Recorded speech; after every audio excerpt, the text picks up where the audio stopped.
Hello नमस्कार, आप सभी का स्वागत है हमारे YouTube channel PD academy medical में। तो आज हम लोग 40 से भी ज़्यादा इमरजेंसी इंजेक्शन और ड्रग्स के बारे में जानने वाले हैं। आज हम लोग जानेंगे कि किन किन कंडीशन में कौन कौन सा इंजेक्शन हम लोग लेते हैं, जैसे कार्डियक अरेस्ट या फिर अचानक किसी पेशेंट को शॉक आ गया तो उस कंडीशन में आप कौन सा इंजेक्शन यूज कीजिएगा। और आगे जानेंगे एंजाइना, या अगर चेस्ट पेन हो गया किसी पेशेंट को तो उस कंडीशन में हम कौन सा इंजेक्शन यूज करेंगे। हार्ट फेल्योर में कौन सा इंजेक्शन हम यूज करेंगे। अगर रिस्पिरेटरी इमरजेंसी आ गया, अगर किसी पेशेंट को सांस लेने में तकलीफ हो रही है तो उस कंडीशन में कौन सा इंजेक्शन यूज करेंगे, कौन सा इनहेलर यूज करेंगे, इसके बारे में आज आपको बताएंगे। आगे बात करेंगे एलर्जी के बारे में कि अगर किसी पेशेंट को एलर्जी हो गया तो उस कंडीशन में आप कौन सा इंजेक्शन यूज कीजिएगा। अगर किसी पेशेंट को सीजर्स या सेडेशन हो गया, सीजर्स मतलब दौरा होता है या सेडेशन मतलब किसी पेशेंट को सुला देना, तो उस कंडीशन में आप कौन सा इंजेक्शन यूज करिएगा। आगे बात करेंगे फ्लूइड्स, जो आईवी फ्लूइड्स होता है किन किन कंडीशनों में हम यूज करते हैं, इलेक्ट्रोलाइट्स किस कंडीशन में यूज किया जाता है। आगे आपको यह भी बताएंगे कि कौन कौन सा सीवियर पेन में कौन सा इंजेक्शन हम यूज करते हैं, है ना। आगे लास्ट में आपको यह भी बताएंगे कि अगर कोई पेशेंट जहर खा लेता है तो उस कंडीशन में हम कौन सा इंजेक्शन यूज करते हैं। अगर शरीर के अंदर ड्रग की मात्रा ओवरडोज हो जाती है तो उस कंडीशन में हम कौन सा इंजेक्शन यूज करते हैं। इसके बारे में आज हम डिस्कस करने वाले हैं आपके साथ, तो हमारे साथ इस वीडियो में बने रहे। अगर आपको ये नोट्स चाहिए तो आप हमारे टेलीग्राम ग्रुप से ज्वाइन हो सकते हैं। बिना देरी के शुरू करते हैं आज का यह वीडियो। आपका काम है, आप इस चैनल पर नए हैं तो हमारे चैनल को सब्सक्राइब करिए। इस वीडियो के लिए एक लाइक अवश्य करिएगा और कमेंट में अपने डाउट्स जरूर बताइएगा। सबसे पहले हम लोग बात कर लेते हैं कार्डियक अरेस्ट और शॉक की कंडीशन में कौन सा इंजेक्शन हम लोग यूज करते हैं। पहला इंजेक्शन है हमारा एड्रेनालिन, जो आपको मार्केट के अंदर वैसोकोन के रूप में मिल जाएगा। इसका कंपनी नाम है, उसके मार्केट के अंदर आपको इस नाम से अवेलेबल ये इंजेक्शन मिल जाएगा आपको। इसका रूट क्या होता है, ये आईवी डाला जा सकता है, आईएम डाला जा सकता है और एससी डाला जा सकता है। आईवी मतलब इंट्रावेनस डाला जा सकता है इसको, आईएम मतलब इंट्रामस्कुलर डाला जा सकता है, एससी मतलब सब क्यूटिनियस भी इसको डाला जा सकता है। कौन सा इंजेक्शन, एड्रेनालिन इंजेक्शन। और इसका यूज हम कब करते हैं, जब कार्डियक अरेस्ट होता है। अगर किसी पेशेंट का अचानक हार्ट बीट रुक जाता है अचानक से तो उस कंडीशन में हम इस इंजेक्शन का यूज करते हैं। उसके बाद दूसरा कंडीशन है एनाफिलैक्सिस। एनाफिलैक्सिस एक ऐसा गंभीर कंडीशन है, एक एलर्जिक रिएक्शन है जो किसी कीड़े के काटने की वजह से हो सकता है, या फिर अगर कोई आप दवाई यूज कर रहे हैं तो उस कंडीशन में भी आपको ये एलर्जिक रिएक्शन हो सकता है। तो एनाफिलैक्सिस से क्या है, एक गंभीर रूप से होने वाली क्या है, एलर्जिक रिएक्शन है। ठीक है, इसका मैकेनिज्म क्या होता है, यह स्टिमुलेट करता है मतलब एक्टिव करता है किसको, अल्फा और बीटा रिसेप्टर को। किसको, अल्फा और बीटा रिसेप्टर को। मैकेनिज्म जानना भी बहुत ज्यादा इंपॉर्टेंट है, क्योंकि कोई भी ड्रग्स का अगर आप मैकेनिज्म नहीं जान रहे हैं, अगर उसका नाम यूज आपको पता है, मैकेनिज्म पता नहीं है, तो आप गलत मेडिसिन प्रोवाइड कर सकते हैं किसी पेशेंट को। ठीक है, मैकेनिज्म पता होना चाहिए। तो स्टिमुलेट करता है ये क्या, अल्फा और बीटा रिसेप्टर को, और बढ़ा देता है क्या, इंक्रीज बीपी, ब्लड प्रेशर को ये इंक्रीज कर देता है। और जो एयरवे है हमारे बॉडी के अंदर जो एयरवे पाए जाते हैं, ट्रैकिया के अंदर हो गया, नोस्ट्रिल्स के अंदर हो गया, तो उस एयरवे को क्लियर करने का काम करता है, ओपन करने का काम करता है। कौन, एड्रेनालिन। समझ में आ गया। चलिए आगे देखते हैं आगे क्या है हमारे लिए। दूसरा कार्डियक अरेस्ट के कंडीशन में कौन सा इंजेक्शन यूज करते हैं, एट्रोपिन, है ना। एट्रोपिन के साथ पीएमए भी यूज करते हैं, आगे आने वाले स्लाइड में आपको बताएंगे। एट्रोपिन आपको मार्केट के अंदर ट्रोपिन के रूप में मिल जाएगा। इसका कंपनी नाम क्या है, ट्रोपिन। और इसका रूट क्या होता है, आईवी और आईएम डालते हैं। इसको इंट्रावेनस डाल सकते हैं या फिर इंट्रामस्कुलर डाल सकते हैं। ठीक है, इसका यूज हम कब करते हैं, ब्रैडीकार्डिया के कंडीशन में। अब ब्रैडीकार्डिया कौन सा कंडीशन है, ब्रैडीकार्डिया एक ऐसा कंडीशन है जिसमें हार्ट रेट क्या हो जाता है, डिक्रीज करने लगता है, धीरे धीरे हार्ट बीट कम होने लगता है ना। उसी कंडीशन को हम क्या बोलते हैं, ब्रैडीकार्डिया बोलते हैं। ठीक है, ऑर्गेनोफॉस्फेट पॉइजनिंग, जब ऑर्गेनोफॉस्फेट पॉइजनिंग हो जाता है तो उस कंडीशन में हम क्या करते हैं, एट्रोपिन का यूज करते हैं। ठीक है, आगे बताते हैं ऑर्गेनोफॉस्फेट पॉइजनिंग क्या होता है। मैकेनिज्म क्या है, ये ब्लॉक करता है वेगस नर्व, जो वेगस नर्व है उसके इफेक्ट को ये ब्लॉक करता है। ठीक है, और इंक्रीज हार्ट रेट, और ये हार्ट रेट को क्या करता है, इंक्रीज कर देता है। कौन, एट्रोपिन। समझ में आ गया। आगे देखिए आगे कौन सा इंजेक्शन है, आगे है हमारा एमियोडेरोन। एमियोडेरोन आपको मार्केट के अंदर एमियोडोन के रूप में मिल जाएगा। इसका रूट क्या होता है, आईवी, सिर्फ ये आईवी डाला जा सकता है, इंट्रावेनस ही डाला जा सकता है। इसका यूज हम कब करते हैं, वेंट्रिकुलर एरिथमियासिस में करते हैं। वेंट्रिकुलर एरिथमिया कहने का मतलब है कि हार्ट रेट कभी तेज हो जा रहा है, कभी धीरे हो जा रहा है, मतलब स्टेबलाइज नहीं है, है ना। जब हमारा हार्ट रेट स्टेबल नहीं होता होता है तो उसको क्या बोलते हैं, एरिथमिया बोलते हैं। ठीक है, उसका रिदम क्या है, स्टेबल नहीं है, समझ में आ रहा है, तो इसको बोलते हैं वेंट्रिकुलर एरिथमिया। आगे देखते हैं इसका मैकेनिज्म क्या है। ये क्या करता है, पोटेशियम चैनल्स। पोटेशियम चैनल्स आप कहां पढ़े होंगे, जब एनाटॉमी और फिजियोलॉजी का जब जनरल फिजियोलॉजी का जब क्लास लिया गया होगा आपका, तो वहां पर आप पोटेशियम चैनल्स के बारे में पढ़े होंगे। तो ये क्या करता है, पोटेशियम चैनल्स को ब्लॉक कर देता है और स्टेबलाइज हार्ट रिदम। जो वेंट्रिकुलर एरिथमिया हो गया था हमको, है ना, तो वो रिदम को क्या कर देता है ना, स्टेबल कर देता है। मतलब अब जो हार्ट रेट है वो एकदम एवरेज में चलेगा, है ना, एकदम कंटिन्यूअसली एक ही बीट में चलेगा। लेकिन पहले क्या हो रहा था, वेंट्रिकुलर एरिथमिया कंडीशन में कभी तेज हो रहा था, कभी धीरे हो रहा था, मतलब स्टेबल नहीं था। तो ये जो एमियोडेरोन है ये क्या कर देता है, इसको स्टेबल कर देता है, किसको, हार्ट रेट को। चलिए इतना बात समझ में आ गया, चलिए आगे बढ़ते हैं क्योंकि स्लाइड बहुत ज्यादा है और टाइम कम है। ठीक है, आगे बात करते हैं हम लिडोकेन के बारे में। लिडोकेन आपको मार्केट के अंदर लिग्नोकेन के रूप में भी मिल जाएगा, है ना, कंफ्यूज मत करिएगा, लिडोकेन और लिग्नोकेन दोनों सेम ही है। ठीक है, इसका रूट क्या होता है, ये आईवी डालते हैं, इंट्रावेनस डालते हैं हम लोग, है ना। इसका यूज हम कहां करते हैं, इसका भी यूज हम करते हैं वेंट्रिकुलर एरिथमिया के कंडीशन में करते हैं, and also act local anaesthesia, है ना। जब लोकली एनेस्थीसिया देने का काम होता है तो वहां पर ये लिग्नोकेन भी यूज आता है। तो जब हम ब्लॉक लगाते हैं तो पता है ना आपको, लिग्नोकेन इसमें ऐड किया जाता है, लिग्नोकेन 3 ml यूज किया जाता है, समझ में आ रहा है। लिग्नोकेन हम लोग लोकल एनेस्थीसिया के रूप में भी करते हैं। इसका मैकेनिज्म क्या है, ये सोडियम चैनल को ब्लॉक करता है। पहले क्या था, पोटेशियम चैनल को ब्लॉक कर रहा था, लेकिन जो लिडोकेन होता है वो क्या करता है, सोडियम चैनल्स को ब्लॉक कर देता है और जो नर्व इंपल्स है उसको स्लो कर देता है, कम कर देता है, समझ में आ रहा है। चलिए इतना बात समझ में आ गया तो आगे बढ़ते हैं। ठीक है, उसके बाद है डोपामिन। डोपामिन, है ना, गाना भी सुने होंगे आप लोग, डोपामिन, है ना, गुरु रंधावा का। ठीक है, डोपामिन के बारे में जानते हैं हम लोग। डोपामिन आपको मार्केट के अंदर डोमिन के रूप में मिल जाएगा। इसका मार्केट नाम क्या है, डोमिन के रूप में आपको डोपामिन मिल जाएगा। इसका रूट होता है आईवी इन्फ्यूजन। ठीक है, इसका यूज हम कब करते हैं, कार्डियोजेनिक शॉक। जब कार्डियोजेनिक शॉक आता है किसी पेशेंट को तो उस कंडीशन में हम डोपामिन का यूज करते हैं। अब ये कार्डियोजेनिक शॉक क्या होता है, अब किसी बॉडी पार्ट्स को जितना ब्लड चाहिए होता है, हार्ट उतना ब्लड पंप नहीं कर पाता है, इसी के कारण हार्ट में जो इफेक्ट देखने को मिलता है उस कंडीशन को हम क्या बोलते हैं, कार्डियोजेनिक शॉक बोलते हैं। मतलब जितना अमाउंट में ब्लड चाहिए होता है उतना अमाउंट में ब्लड नहीं पहुंच पाता है। ठीक है, इसका मैकेनिज्म क्या है, ये भी स्टिमुलेट करता है डोपामिन एंड बीटा रिसेप्टर को। हमारे शरीर के अंदर जो डोपामिन्स होते हैं, है ना, और जो बीटा रिसेप्टर होते हैं उसको स्टिमुलेट करता है, एक्टिव करने का काम करता है, जिससे क्या हो जाता है, हमारा बीपी जो ब्लड प्रेशर है वो इंक्रीज कर दिया जाता है। और जो कार्डियक आउटपुट है, मतलब जो हमारा हार्ट जितना मात्रा में उसको ब्लड पंप करना चाहिए पहले नहीं कर पा रहा था, अब कार्डियक आउटपुट को बढ़ा देगा, है ना। जितना मात्रा में ब्लड चाहिए होगा किसी ऑर्गन को उतना मात्रा में वो क्या करेगा, ब्लड को पंप करेगा। लेकिन पहले क्या हो रहा था, इसके ऑपोजिट हो रहा था, जितना मात्रा में ब्लड चाहिए था उतना मात्रा में ब्लड हमारा पंप नहीं हो पा रहा था। समझ में आ रहा है, ये मार्केट के अंदर आपको डोमिन के रूप में मिल जाएगा। ठीक है, आगे बात करते हैं हम लोग नॉर एड्रेनलिन के बारे में। नॉर एड्रेनलिन आपको मार्केट के अंदर नोराड के रूप में मिल जाएगा।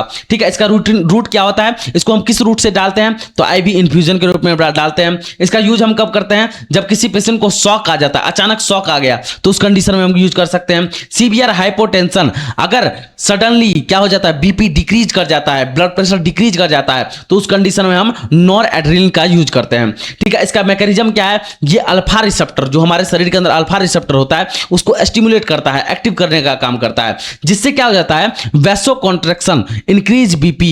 जो ब्लड वेसल्स होता है हमारा उसके अंदर कॉन्ट्रैक्शन को बढ़ा देगा। कॉन्ट्रैक्शन जैसे बढ़ाएगा तो ब्लड फ्लो क्या हो जाएगा, तेजी हो जाएगा। समझ में आ रहा है, तो इससे इंक्रीज बीपी भी बढ़ जाएगा। तो नॉर एड्रेनलिन का ये काम है, आपको मार्केट के अंदर नॉराड के रूप में मिल जाएगा तो आप यूज कर सकते हैं। एक बात याद रखिएगा, हम जो भी इंजेक्शन बता रहे हैं बिना डॉक्टर के प्रिस्क्रिप्शन पर कोई भी मेडिसिन आपको प्रिस्क्राइब नहीं कर रहा, कोई भी इंजेक्शन प्रिस्क्राइब नहीं करना किसी पेशेंट को। जितना भी इंजेक्शन बता रहे हैं वो सारा डॉक्टर के प्रिस्क्रिप्शन पर ही लिया जाएगा। ठीक, समझ में आ रहा है। आगे बात करते हैं डोब्यूटामिन। डोब्यूटामिन आपको जो डोब्यूटामिन इंजेक्शन होता है वो आपको मार्केट के अंदर डोब्यूट्रेक्स के रूप में मिल जाएगा। इसका रूट क्या होता है, आईवी इन्फ्यूजन, इसका भी रूट होता है। और इसका यूज हम कब करते हैं, हार्ट फेलियर के कंडीशन में करते हैं। जब हमारा हार्ट फेल कर जाता है उस कंडीशन में हम डोब्यूटामिन का यूज करते हैं। मैकेनिज्म क्या है, ये स्टिमुलेट करता है बीटा 1 जो रिसेप्टर होते हैं उनको क्या करता है, स्टिमुलेट कर देता है, जिससे क्या हो जाता है, हमारा जो हार्ट का कॉन्ट्रैक्शन का जो पावर है उसको ये इंक्रीज कर देता है। समझ में आ रहा है? कौन? डोब्यूटामिन, और ये मार्केट के अंदर आपको डोब्यूट्रेक्स के रूप में मिल जाएगा। ठीक है, उसके बाद बात करते हैं सोडियम बाइकार्बोनेट का। सोडियम बाइकार्बोनेट आपको मार्केट के अंदर सोडेक के रूप में मिल जाएगा। इसका कंपनी नाम है सोडेक के रूप में आपको मिल जाएगा। उसका रूट क्या होता है? आईवी, मतलब इंट्रावेनस इसको डालते हैं। इसका यूज हम कब करते हैं? एसिडोसिस के कंडीशन में करते हैं। जब हमारे शरीर के अंदर एसिड की मात्रा बढ़ जाती है, एसिडिटी ज्यादा हो जाती है, तो उस कंडीशन में हम सोडियम बाइकार्बोनेट का यूज करते हैं। कार्डियक अरेस्ट के कंडीशन में करते हैं। जब हार्ट बीट हमारा अचानक से रुक जाता है तो उस कंडीशन में हम सोडियम बाइकार्बोनेट का यूज करते हैं, है ना। मैकेनिज्म क्या है? ये न्यूट्रलाइज एसिड्स, जो हमारे शरीर के अंदर एसिड बन रहा था उसको न्यूट्रल कर देगा, है ना, मतलब सामान्य कर देगा। समझ में आ रहा है? और मेटाबॉलिक एसिडोसिस, मतलब हमारा जो मेटाबॉलिक प्रोसेस है उसको ये क्या कर देगा? करेक्ट कर देगा। जो मेटाबॉलिक प्रोसेस होता है हमारे शरीर के अंदर वो अच्छे तरीके से काम नहीं करता है पहले, है ना, तो ये इंजेक्शन उनको क्या करता है? स्टेबल करने का काम करता है ना, करेक्ट करने का काम करता है। ये आपको मार्केट के अंदर सोडेक के रूप में मिल जाएगा, आप इसका यूज कर सकते हैं। अभी तक हम बात किए कार्डियक अरेस्ट और शॉक के कंडीशन में हम कौन सा इंजेक्शन यूज करते हैं। ठीक है, आगे हम लोग बात करते हैं एंजाइना या फिर चेस्ट पेन भी इसको बोलते हैं, और हार्ट फेल्योर के कंडीशन में कौन सा इंजेक्शन हम लोग यूज करते हैं। हार्ट अटैक, हार्ट फेल्योर, ये सारे कंडीशन अब नॉर्मल देखने को मिल जाएगा आपको मार्केट के अंदर। अब हम बात करते हैं एंजाइना या फिर चेस्ट पेन के अंदर हम कौन सा इंजेक्शन यूज करते हैं, या फिर हार्ट फेल्योर के अंदर हम कौन सा इंजेक्शन यूज करते हैं। पहला है नाइट्रोग्लिसरीन। नाइट्रोग्लिसरीन आपको मार्केट के अंदर नाइट्रोसिन के रूप में मिल जाएगा मार्केट के अंदर। ठीक है, इसका रूट क्या होता है? सबलिंगुअल, मतलब ये जीभ के नीचे लिया जाता है टेबलेट के रूप में, और इसको आईवी के रूप में भी हम डालते हैं। ठीक है, इसका यूज हम कब करते हैं? एंजाइना, जब चेस्ट पेन होता है, जब छाती के अंदर बहुत ज्यादा दर्द होता है ना, तब हम नाइट्रोग्लिसरीन का यूज करते हैं, है ना। हार्ट फेल्योर के कंडीशन में, जब हमारा हार्ट पंप करना बंद कर देता है, हार्ट फेल कर जाता है, तो उस कंडीशन में हम नाइट्रोग्लिसरीन का यूज करते हैं, है ना। मैकेनिज्म क्या है इसका? Release nitric oxide. ये क्या करता है? ये जो इंजेक्शन होता है ये नाइट्रिक ऑक्साइड को रिलीज करता है, और vascular smooth muscles relax vasodilation, और जो स्मूथ मसल्स पाए जाते हैं हमारे हार्ट के अंदर, है ना, उसको क्या करता है? रिलैक्स करने का काम करता है, जिससे वैसोडाइलेशन मतलब डायलेशन बढ़ता है और ब्लड फ्लो की मात्रा भी बढ़ती है। ठीक है, समझ में आ गया? और ये मार्केट के अंदर आपको नाइट्रोसिन के रूप में मिल जाएगा। उसके बाद बात करते हैं मॉर्फिन। मॉर्फिन देखिए, मॉर्फिन बहुत ही इंपॉर्टेंट मेडिसिन है ना। ये ऐसे नहीं लिया जा सकता है, ये नार्कोटिक्स डिपार्टमेंट में आता है मॉर्फिन। ठीक है, मॉर्फिन जो ड्रग होता है ना, इसको 4-5 ताला लगाकर बंद किया जाता है मॉर्फिन। ठीक है, समझ में आ रहा है? तो मॉर्फिन ऐसे नहीं यूज कर सकते हैं। मॉर्फिन क्या है? मॉर्फिन आपको मार्केट के अंदर वर्मोर 10 के रूप में मिल जाएगा। रूट, इसका रूट क्या होता है? आईवी और आईएम और एससी, है ना। ये इंजेक्शन जो मॉर्फिन है ये बिना डॉक्टर के प्रिस्क्रिप्शन, कोई भी इंजेक्शन आपको बिना डॉक्टर के प्रिस्क्रिप्शन पर लेना ही नहीं है। ठीक है, बस ये जो एजुकेशन हम दे रहा है आपको, ये बस नॉलेज के लिए है ना, आपके एजुकेशन के लिए है। आपके मेडिकल फील्ड में ये बहुत ज्यादा यूज आएगा, है ना, इसीलिए आपको ये नॉलेज प्रोवाइड कर दिया जा रहा है। ये वीडियो देख के आप किसी को इंजेक्शन मत मार दीजिएगा, ठीक है, वरना देनी पड़ जाएगा। चलिए, मॉर्फिन का यूज हम कैसे करते हैं? आईवी कर सकते हैं, आईएम कर सकते हैं, एससी कर सकते हैं। यूज क्या है इसका?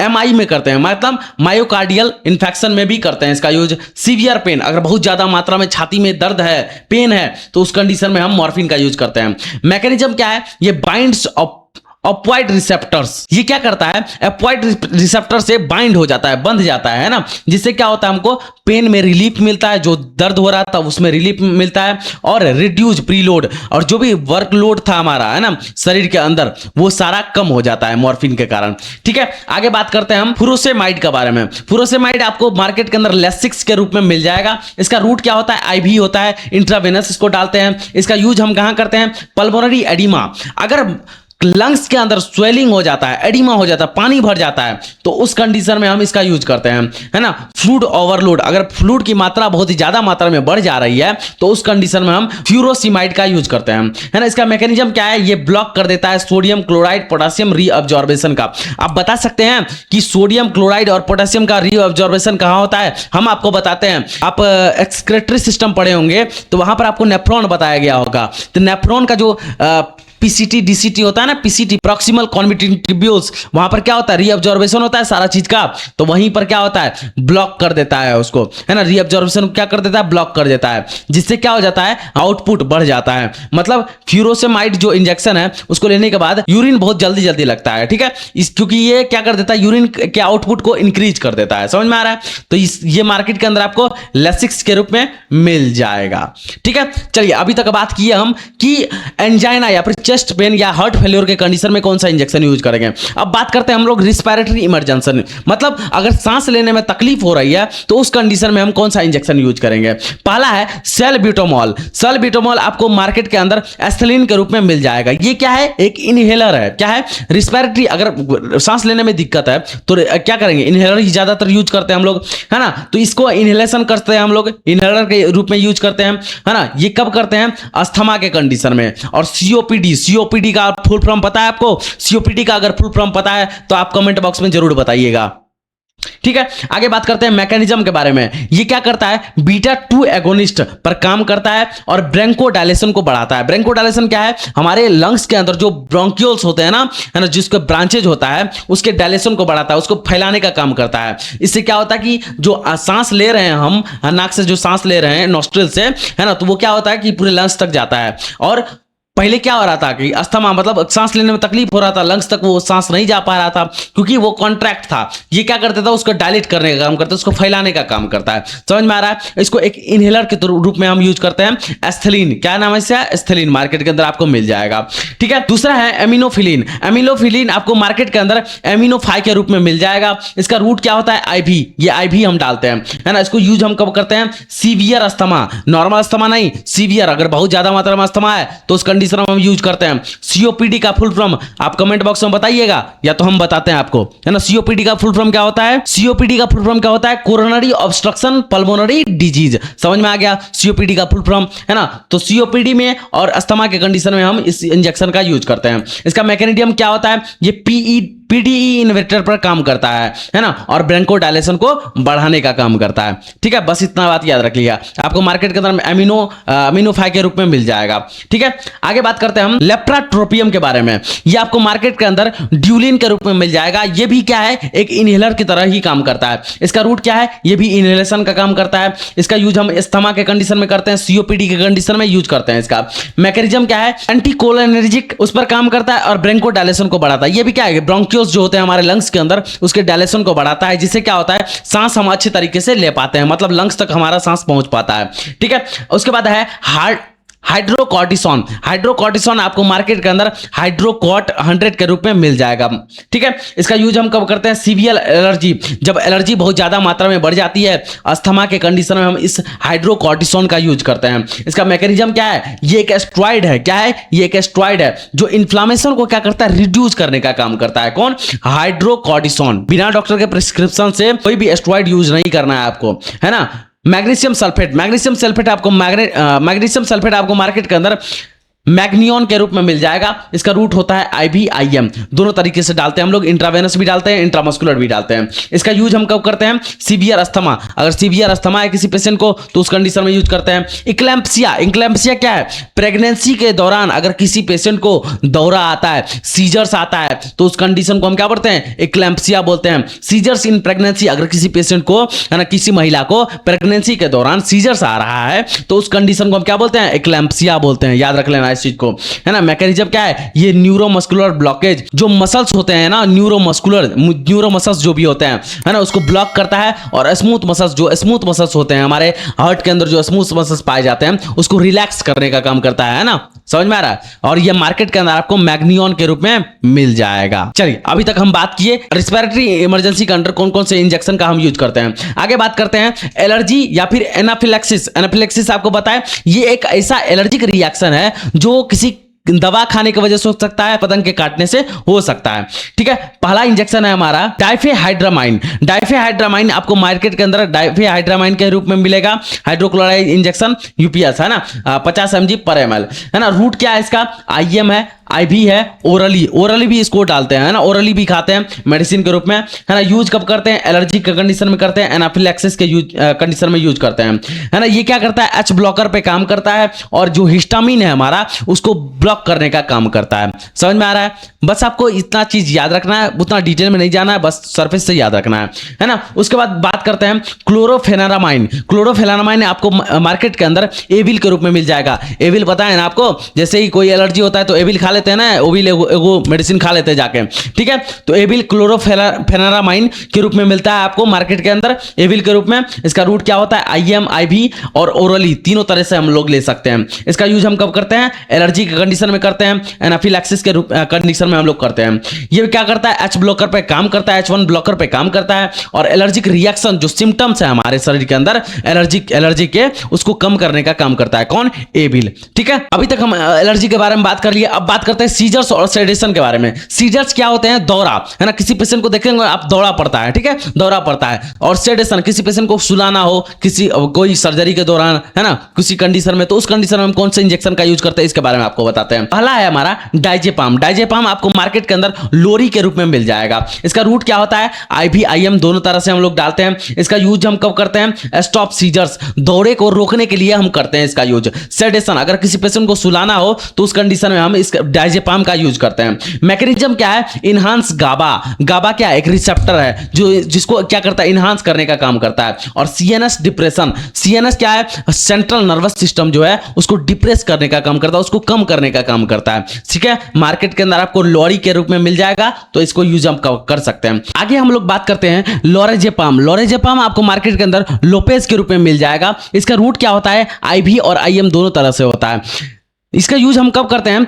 स्टेटस एलेप्टिकस के रूप में करते हैं। स्टेटस एलेप्टिकस एक ऐसा कंडीशन है जिसमें क्या होता है कि 5 मिनट से ज्यादा पेशेंट को दौरा पड़ता है ना। दौरा अगर मैं किसी पेशेंट को सीजर्स, है ना, 5 मिनट से अधिक देर तक पड़ रहा है तो उसको बोलेंगे स्टेटस एलेप्टिकस बोलेंगे, ठीक है। इसका मैकेनिज्म क्या है? ये भी गाबा रिसेप्टर पर इन्हांसमेंट करता है और सीएनएस डिप्रेशन को बढ़ाता है, मतलब सेंट्रल नर्वस सिस्टम जो है उसको डिप्रेस करने का काम करता है। समझ में आ रहा है? इसको आपको मार्केट के अंदर लोपेज के रूप में मिल जाएगा, तो आप ले सकते हैं इसको। अब आगे हमारा माइडाजोलम। माइडाजोलम आपको मार्केट के अंदर मिजोलम के रूप में मिल जाएगा। इसका रूट क्या होता है? आईवी, आईएम और नेजली इसको भी इंपोर्ट करते हैं, नेजली भी डालते हैं इसको। इसका यूज हम कब करते हैं? सीजर्स के रूप में करते हैं। जब सीजर्स हमारा होता है, दौरा पड़ता है, तब करते हैं। जब किसी पेशेंट का सर्जरी करते हैं तब इस कंडीशन में हम माइडाजोलम का भी यूज करते हैं। मैकेनिज्म क्या है? ये भी गाबा रिसेप्टर पर काम करता है और सेडेशन, मतलब पेशेंट को थोड़े देर के लिए नींद में ला देता है ना, थोड़े देर के लिए वो सुला देता है। समझ में आ रहा है? चलिए आगे बात करते हैं। अभी तक हम सेडेशन और सीजर्स के बारे में बात कर लिए, अब बात करते हैं फ्लूइड्स और इलेक्ट्रोलाइट्स का। फ्लूइड्स, आईवी फ्लूइड्स का ज्यादातर हम यूज कब करते हैं? वैसे आईवी फ्लूइड्स के बारे में एक पर्सनली वीडियो हम बना चुके हैं, आप जाकर देख लीजिएगा, ठीक है। नॉर्मल सलाइन का हम यूज कब करते हैं? आईवी के रूप में करते हैं। रूट इसका क्या है? आईवी का रूप, आईवी के कंडीशन में करते हैं। और इसका यूज हम कब करते हैं? डिहाइड्रेशन, जब शरीर में पानी की मात्रा कम हो जाती है तो उस कंडीशन में हम नॉर्मल सलाइन का यूज करते हैं। और शॉक, अगर किसी पेशेंट को बहुत ज्यादा मात्रा में शॉक आ गया, सडनली शॉक आ गया, तो उस कंडीशन में नॉर्मल सलाइन का यूज करेंगे।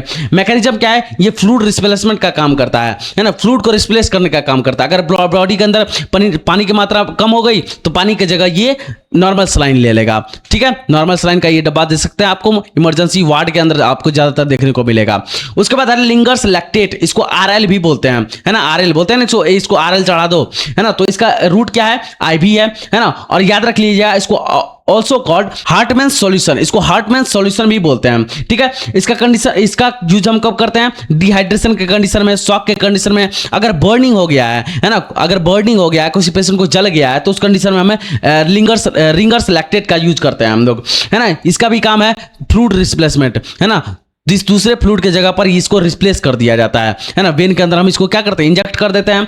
पोटेशियम क्लोराइड का यूज हम कब करते हैं? है ना, हाइपोकैलेमिया के कंडीशन में करते हैं। हाइपोकैलेमिया क्या है? हाइपो मतलब कम, डिक्रीज, हाइपो मतलब डिक्रीज और के मतलब पोटेशियम। जब शरीर के अंदर पोटेशियम की मात्रा कम हो जाती है तो उसको क्या बोलते हैं? हाइपोकैलेमिया बोलते हैं। तो हाइपोकैलेमिया के कंडीशन में हम पोटेशियम क्लोराइड का यूज करते हैं। पोटेशियम क्लोराइड आपको मार्केट के अंदर POTCl के रूप में मिल जाएगा। POTCl पोटासियम क्लोराइड, ठीक है। इसका रूट क्या होता है आईवी, लेकिन आईवी यूज करते हैं लेकिन स्लो यूज करते हैं, क्या स्लो, है ना, जो आईवी सेट होता है ना उसमें स्लो तक हम डाल देते हैं उसको, है ना। यूज कब करते हैं, हाइपोकैलेमिया के कंडीशन में करते हैं। हाइपो मींस क्या होता है, hypo means decrease, hypo means decrease करना, और के मतलब क्या हो गया पोटासियम। अगर आप एलिमेंट्स का नाम पढ़ेंगे तब के आपको पता होगा कि के पोटासियम को बोला जाता है। तो शरीर के अंदर जब पोटासियम की कमी हो जाती है तो हम पोटासियम क्लोराइड का यूज करते हैं। मैकेनिज्म क्या है, ये इलेक्ट्रोलाइट रिप्लेसमेंट, मतलब शरीर के अंदर जो इलेक्ट्रोलाइट्स होते हैं उसके रिप्लेसमेंट में ये काम करता है, कौन, पोटासियम क्लोराइड। अगला है हमारा कैल्शियम ग्लूकोनेट।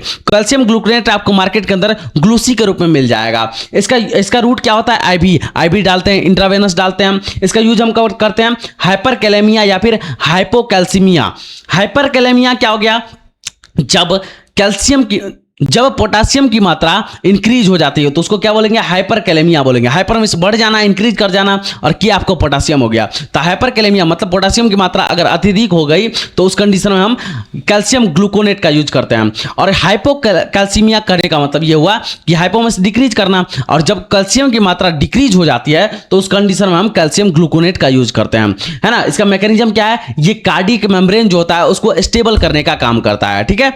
बस इतना बात याद रखना आप लोगों को, ठीक है। उसके बाद है डेक्सट्रोज 25 एंड 50%। इसका यूज हम कब करते हैं, इसका यूज हम रूट क्या होता है इसका आईवी होता है। इसका यूज हम कब करते हैं, हाइपोग्लाइसेमिया। हाइपोग्लाइसेमिया कहने का मतलब क्या है, हाइपो मींस डिक्रीज कर जाना, और ग्लाइसेमिया किससे आ गया, ग्लूकोज, है ना। जब हमारे शरीर के अंदर ग्लूकोज की मात्रा घट जाती है तो उस कंडीशन में हम क्या करते हैं, डेक्सट्रोज 25 या फिर 50% का यूज करते हैं। मैकेनिज्म क्या है, प्रोवाइड ग्लूकोज, हमारे शरीर के अंदर ये ग्लूकोज प्रोवाइड करता है, क्योंकि शरीर के अंदर जब ग्लूकोज की मात्रा बढ़ जाती है तब हम डेक्सट्रोज 25 एंड 50% का यूज करते हैं। समझ में आ रहा है।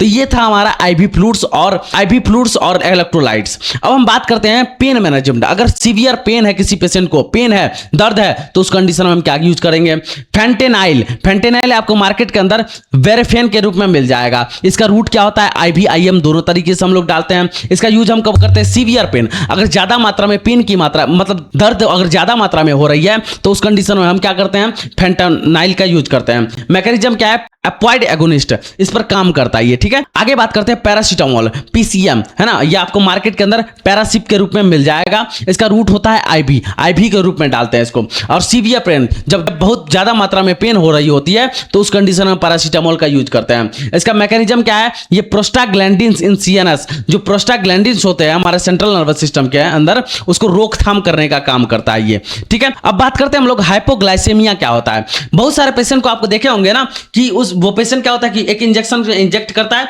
और पेट के अंदर उसको डाल देता है, तो वो क्या है, हाइपोग्लाइसेमिया है। जब पेशेंट के अंदर ग्लूकोज की मात्रा घट जाती है, ग्लूकागोन का यूज करते हैं, है ना। इसका रूट क्या होता है, आईएम और आईसी, है ना, आईएम और आईसी, मतलब इंट्रामस्कुलर भी डालते हैं और इसको सबक्यूटेनियस भी डाला जा सकता है। इसका यूज हम कब करते हैं, सीवियर हाइपोग्लाइसेमिया, अगर शरीर के अंदर सीवियर बहुत ज्यादा मात्रा में अगर ग्लूकोज की कमी हो गई तो उस कंडीशन में हम ग्लूकागोन का यूज करते हैं। समझ में आ रहा है। इसका रूट होता है आईएम और आईसी। इसको ये क्या करता है, स्टिमुलेट्स ग्लाइकोजेनेसिस, ये क्या करता है शरीर के अंदर, ग्लाइकोजेनोलाइसिस करता है, मतलब हमारे शरीर के अंदर जो ग्लाइकोजन होते हैं उसको तोड़ने का काम करता है, जिससे क्या होता है कि मेरा ग्लूकोज बनना स्टार्ट हो जाता है ना। वो टूटेगा तभी तो ग्लूकोज बनेगा, तो इसको ये स्टिमुलेट कर देता है, एक्टिव कर देता है। समझ में आ रहा है। पॉइजनिंग एंड ओवरडोज, आपको बताए थे लास्ट में, हम आपको बताएंगे कि अगर जहर कोई पेशेंट खा लेता है और कोई इसी ड्रग की मात्रा अगर अत्यधिक हो जाती है तो उस कंडीशन में हम कौन सा इंजेक्शन का यूज करेंगे, एक्टिवेटेड चारकोल। पहला इंजेक्शन क्या है, एक्टिवेटेड चारकोल, इंजेक्शन नहीं है, ओरली। इसको कब कैसे डालते हैं हम लोग, ओरली इंजेक्ट करते हैं, ठीक है।